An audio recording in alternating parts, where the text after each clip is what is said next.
Главные события четверга, 14 декабря в материалах наших корреспондентов. Это итоги дня. В студии Петр Васильев. Здравствуйте. Вот основные темы выпуска. Президент России Владимир Путин подводит итоги года. Россияне отправили президенту более 2 миллионов вопросов. Больше всего их интересует военный конфликт на Украине и международная обстановка. Якутия продолжает отправку техники в зону специальной военной операции. Так, в ближайшее время она направит 5 машин для бойцов якутян.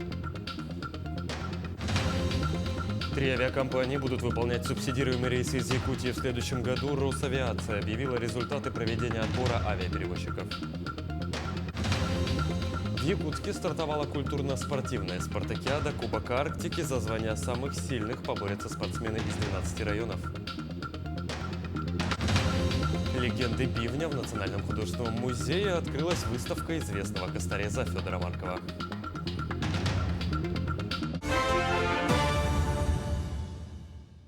Началась прямая линия с Владимиром Путиным, мероприятие, в ходе которого глава государства ответит на вопросы жителей, в этом году объединили с еще одним ежегодным форматом. Это большая пресс-конференция с журналистами. Традиционно в начале президент России коснулся экономической темы. Российский лидер отметил, что рост ВВП страны к концу года ожидается в 3,5%. По его словам, это хороший показатель.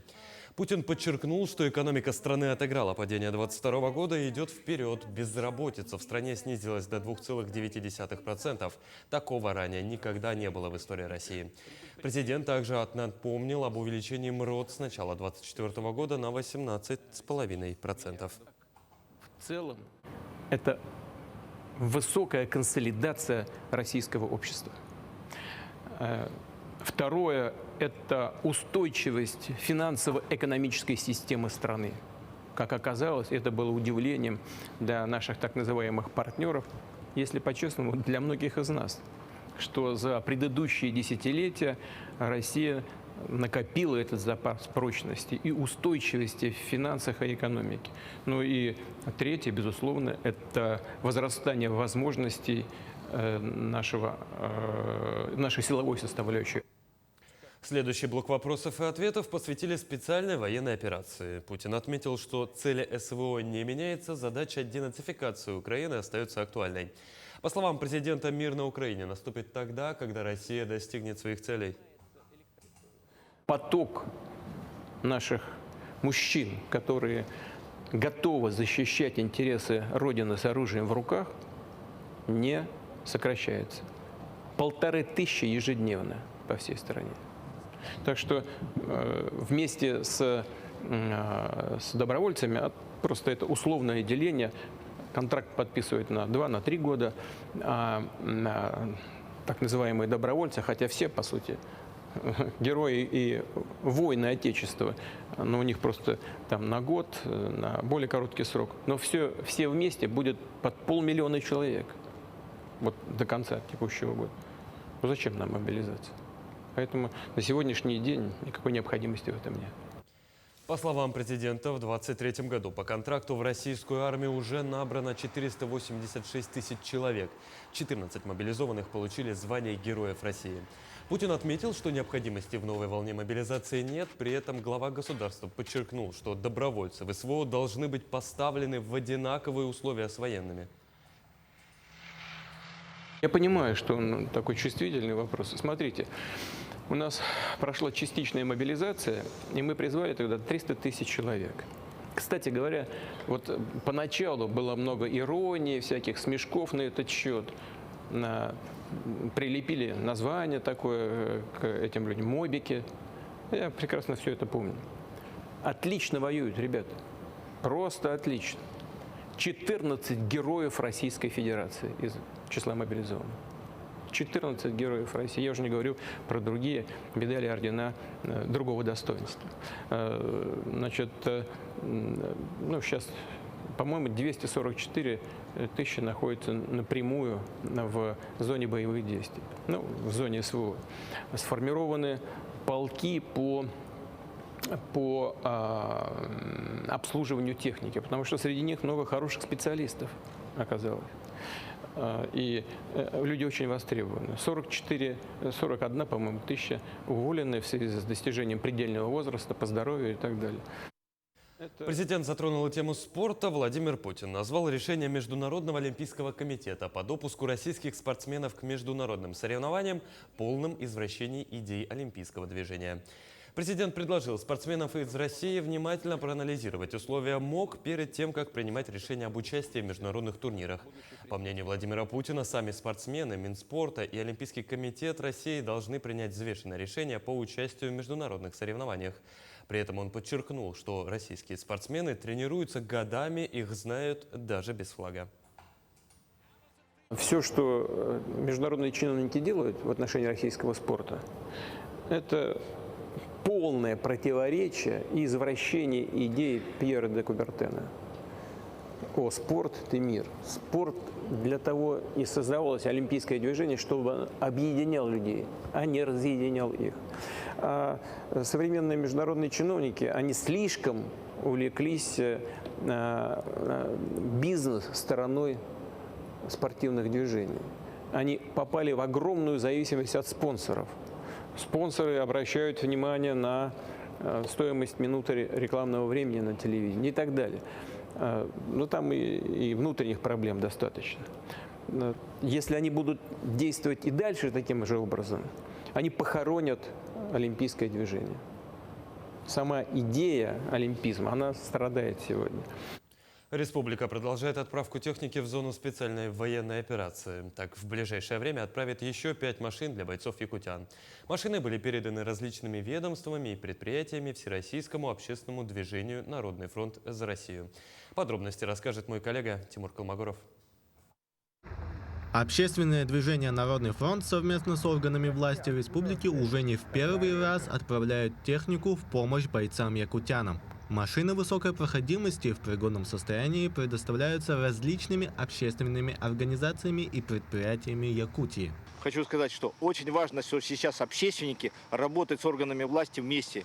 Большое спасибо правительству республики, что оно помогло отремонтировать эти машины. И мы, именно используя такую практику взаимодействия органов власти и общественников, будем сейчас продолжать работать. Транспорт проходит полное техническое обследование и переоборудование в зависимости от его состояния.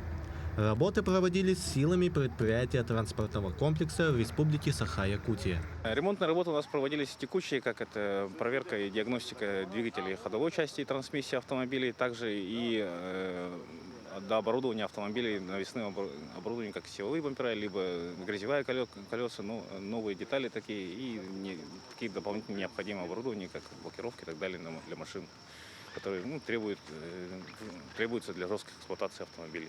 Кроме помощи техникой, граждане республики отправляют в зону спецоперации к нашим землякам все нужные вещи, так необходимые в зимний период. Вот у нас в каждой машине сейчас загружено, люди приносили нам носки, вяжут, одеяло, очень нужны сейчас нашим бойцам. Вот здесь у нас лекарства, здесь у нас письма от ребят, школьников, нашим бойцам.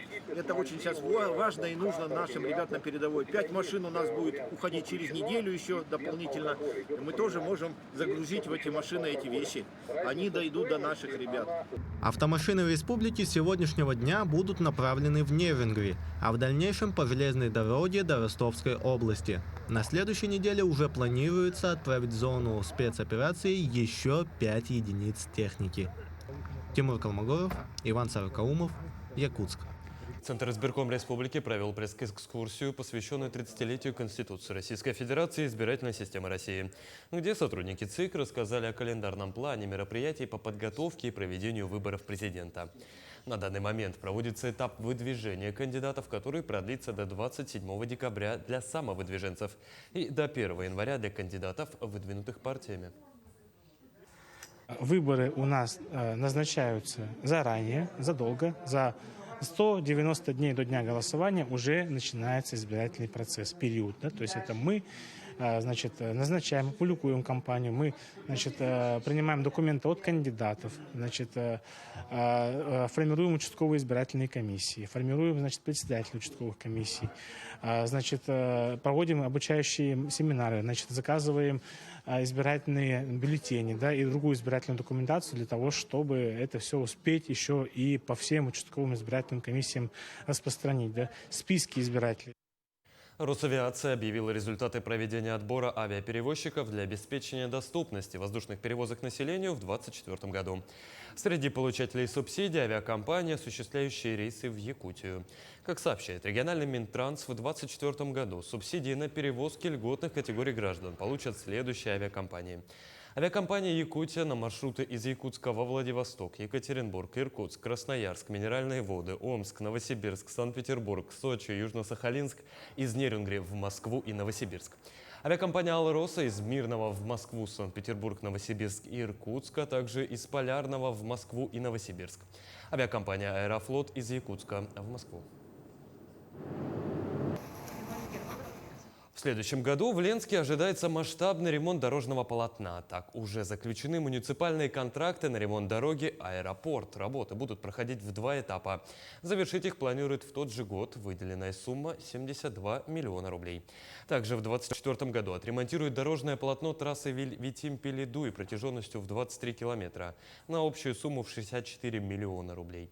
Кроме того, районная администрация продолжит заниматься содержанием межселенных дорог и мелким ремонтом. Предусмотрены средства и на городские дороги. Также в 2024 году продолжатся работы автодороги «Дача», так называемые. Данный ремонт дороги рассчитан на 3 этапа. 2 этапа у нас завершены. Остается 3-й этап окончания работ. Это 2024 год. В Якутске состоялся 3-й форум по устойчивому развитию «Социальный капитал бизнеса и экономика доверия», организатором которого является Алмаз-Эргенбанк. На мероприятии приняли участие федеральные и региональные эксперты. Они поделились опытом в области социального предпринимательства и социальной ответственности. Представители НКО, HR, бизнесмены, местные сообщества, студенты и активисты узнали о мерах поддержки социальных НКО от крупных бизнес-компаний. Ознакомились с актуальными тенденциями в сфере ESG-технологий и устойчивого развития. Познакомились с лучшими практиками крупных компаний федерального уровня. В Якутии довольно много и крупного бизнеса, и малого бизнеса. И здесь очень важно выстраивать коммуникацию, взаимодействие и двигаться в русле как раз устойчивого развития. Но при этом это устойчивое развитие должно создавать новое качество жизни для граждан Якутии, просто для граждан, да, там, не для бизнеса, а для граждан. И они должны видеть как раз эффекты от этого. То есть, что качество образования становится лучше, что качество там, охраны труда, да, и социальные программы внутри компании становятся интереснее, ярче, их становится больше. В рамках 3-го съезда работников физической культуры и спорта состоялось пленарное заседание. Собрание посвящено столетию физкультурного движения в республике. В работе съезда приняло участие более 800 делегатов из всех районов региона. В ходе заседания было решено развивать массовые детско-юношеские виды спорта, адаптивную физическую культуру, а также продолжать формирование здорового образа жизни. Как отметили на заседании, на сегодняшний день в Якутии 55% населения систематически занимаются спортом. Мы участвуем в проекте «Здоровый образ жизни».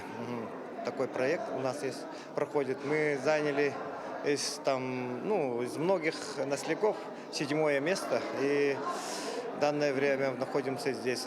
Вчера наш глава наслега получил там кубок и благодарственное там письмо, чтобы мы участвовали. У нас идет приоритетное направление как массовость. Людям с инвалидностью теперь будет комфортнее посещать Дом культуры Чернышевского. Учреждение оборудовали приспособлениями для маломобильных граждан. Республиканские районные бюджеты на эти цели выделили 290 тысяч по программе «Доступная среда». Сегодня в поселке проживают около 500 людей с ограниченными возможностями здоровья. И местный Дом культуры посещают они часто.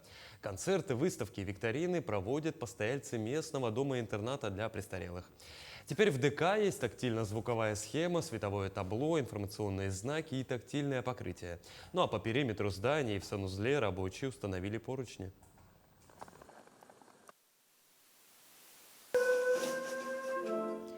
столице Алмазного края вручили ежегодную премию «Время достойных» 20 лучшим ученикам школ Мирнинского района. Премия вручается школьникам, которые добились высоких результатов в учебной деятельности в области науки, культуры и общественной жизни. Подробности в следующем материале.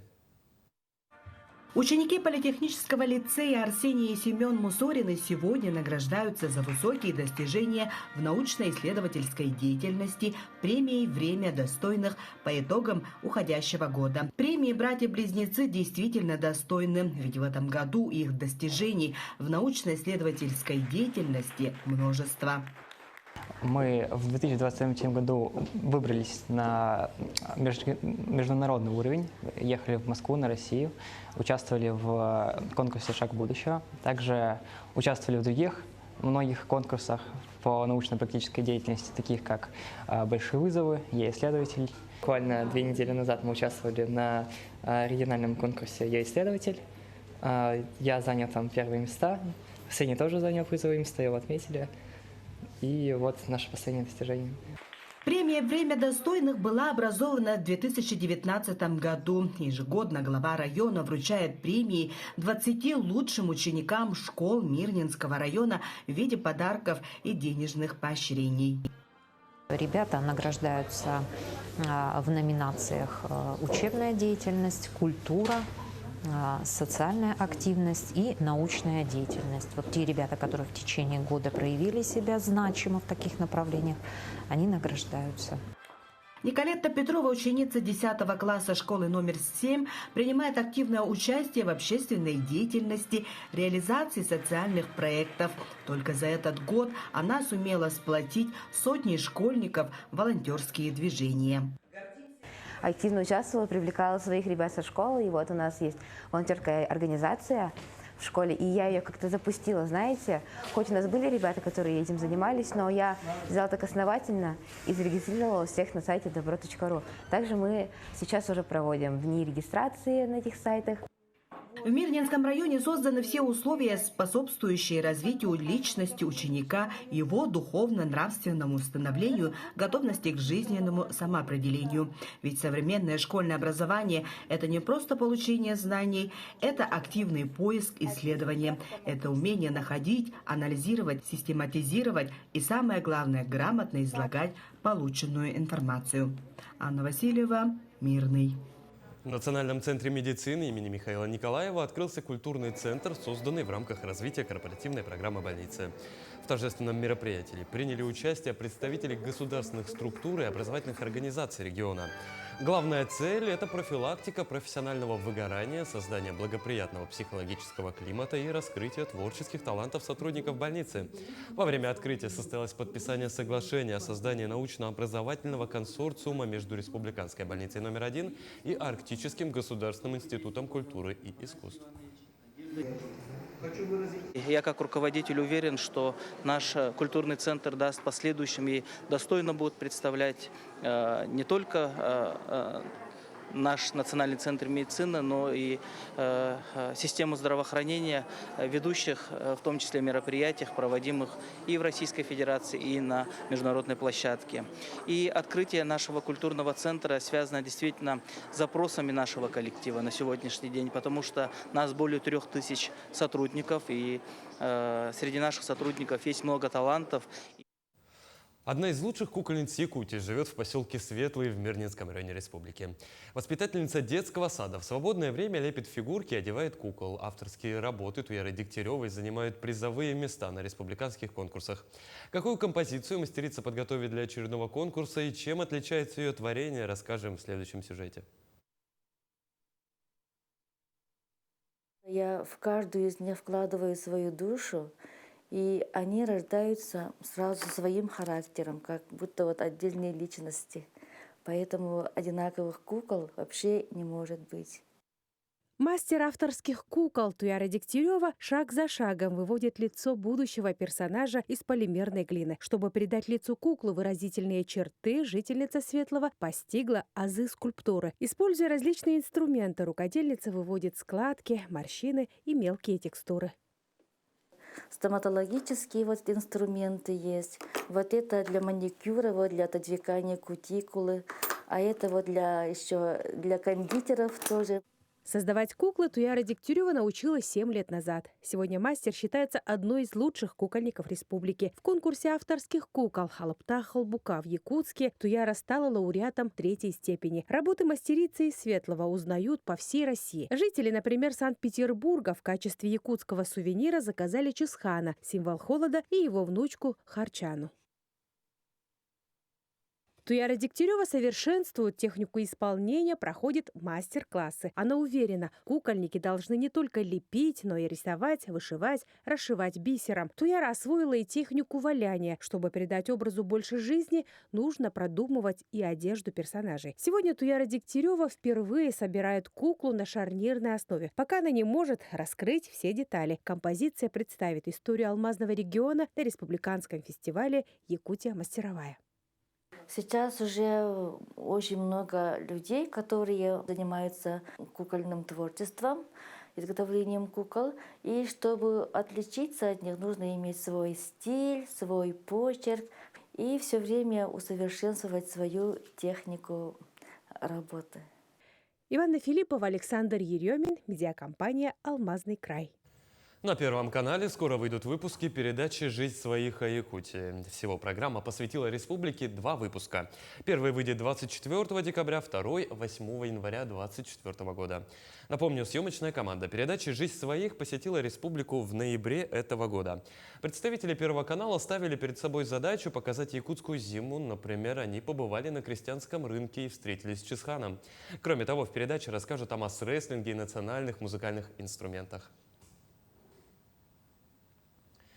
Благотворительный фонд «Харысхал» спустя 3 года возобновил проведение новогоднего утренника для детей с ограниченными возможностями. В торговых рядах Кружала собрались сотни детей. Специально для них были организованы различные мастер-классы, интерактивные развлекательные игры, а также концертная программа. Дети получили массу позитивных эмоций, спели песни, кружили хоровод и, конечно же, получили новогодние подарки от Деда Мороза. Не у каждого ребенка есть возможность посетить какой-то утренник, потому что он может не являться учеником общеобразовательной школы, да, или не посещать садик. Поэтому вот наш такой вот небольшой утренник – это как раз для всех тех ребят, которые по каким-либо причинам не могут, да, посещать такие мероприятия. Сегодня они здесь чувствуют себя свободно, играют, получают призы и подарки, внимание от наших партнеров, от наших друзей. В Якутске стартовала культурно-спортивная спартакиада «Кубок Арктики» среди молодежи 12 арктических районов республики. Спартакиада проходит на 7 спортивных площадках столицы. Масштабное событие в республике организуется по инициативе Жиганского района. На открытии побывала и моя коллега Даяна Федорова. В борьбу за кубок вступили 375 спортсменов из арктических районов республики. В программу мероприятия вошли волейбол, мини-футбол, хапсагай, метание аркана и сдача нормативов ГТО.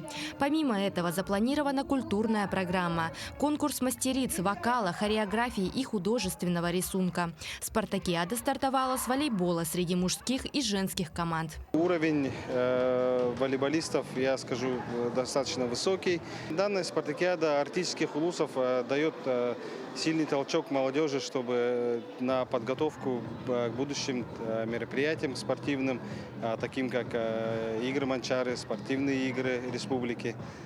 Аркадий Мельников – спортсмен из Верхоянского района. На спартакиаде сдает нормативы ГТО. Он отметил, что упорно тренировался, поэтому настрой у него боевой. Я начал с 11 класса сдавать ГТО. Я сдавал на золото еще в Верхоянском районе, в своей деревне. Потом в том году мы участвовали на Мусу Стар, тоже от района. Заняли там 6-е или 7-е место. И вот решили, что надо в следующем году будет доказать, что мы все можем. И начали работать упорно, и по сей день вот работаем. И пришли сюда за победой. Кубок Арктики ранее проводился в Жиганском улусе. С течением времени администрацией района было принято решение выводить спартакиаду на новый уровень. Однако они не планируют останавливаться на достигнутом. Мероприятие, я думаю, министерство подхватят, Министерство молодежи, Министерство спорта, Министерство Арктики, потому что 12 районов, такого я не помню, что все вместе объединились и вот выводим сильнейшего, лучшую команду молодежи среди молодежи. В этом году по итогам спартакиады победителей и призеров до 6-го места наградят денежными призами. Ну а эстафету спартакиады в следующем году перехватит Анабарский район. Даяна Федорова, Семен Семенов, Якутск. В Национальном художественном музее республики состоялась торжественная церемония открытия выставки «Легенды бивня», автором которой является художник Косторез, народный художник Якутии, заслуженный художник России и член Союза художников России Федор Макаров. Он является мастером-универсалом, обрабатывает бивни, мамонта, дерево, сложные композиции, рубит изо льда, создает серебряные ювелирные изделия. Сегодня мы представляем уникальную выставку, называется «Легенда на бивне», и показывает развернуто, хронологически весь путь художника. Как Косторез, конечно, это на сегодняшний день крупнейший мастер. В первую очередь искусство Федора Маркова опирается на традиции косторезного искусства Якутии и на миф, фольклор народа Саха. Таким увидели этот день наши корреспонденты. Ну а я с вами прощаюсь. Всего доброго и до новых встреч.